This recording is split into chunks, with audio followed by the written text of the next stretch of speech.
എല്ലാവർക്കും കുഞ്ഞു വ്ളോഗിലോട്ട് സ്വാഗതം. ഇന്ന് ബർത്ത്ഡേ പർച്ചേസിംഗ് ആണ്. അമ്മാസ് പേസ്ട്രി പോയി ഒരു കേക്ക് ഓർഡർ ചെയ്തു. നാളെ മോളുടെ ബർത്ത്ഡേ ആണ്. പിന്നെ അത് കഴിഞ്ഞ് മൂളൻസ് ഹൈപ്പർ മാർക്കറ്റിൽ പോയി കുറച്ച് സാധനങ്ങളൊക്കെ വാങ്ങി.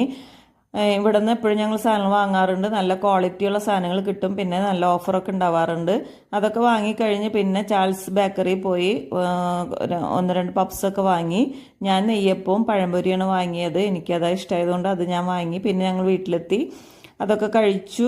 സാധനങ്ങളൊക്കെ അൺലോഡ് ചെയ്തു. വീണ്ടും വൈകിട്ടായപ്പോൾ കല്യാണവീട്ടിൽ പോയി അവിടെ കുറച്ച് നേരമൊക്കെ ഇരുന്ന് സംസാരിച്ചതിന് ശേഷം ബർത്ത്ഡേ സെലിബ്രേഷന് വേണ്ടി ഞങ്ങൾ ആലിബാബയിലാണ് പോയത്. അവിടെ പോയി സൂപ്പ് ഓർഡർ ചെയ്തു. നല്ല ടേസ്റ്റുള്ള ചൂടുള്ള സൂപ്പ് ഞങ്ങൾ കുടിച്ചു. പിന്നെ അത് കഴിഞ്ഞ് അമേരിക്കൻ ചോപ്സി, പിന്നെ മാവില ചിക്കൻ എന്നും പറഞ്ഞൊരു പുതിയ ഐറ്റം അവർ പറഞ്ഞിരുന്നു. അപ്പോൾ അതും കൂടെ ഓർഡർ ചെയ്ത് നോക്കി. നല്ല ടേസ്റ്റ് ഉണ്ടായിരുന്നു. ഒരു ടിക്കയുടെ ഒക്കെ ഒരു ടെക്സ്ചറായിരുന്നു അതിന്. അപ്പോൾ ഞങ്ങൾ അതൊക്കെ കഴിച്ചു. പിന്നെ നേരെ വീട്ടിലോട്ടാണ് പോയത്. അങ്ങനെ എല്ലാവർക്കും tata bye bye, see U.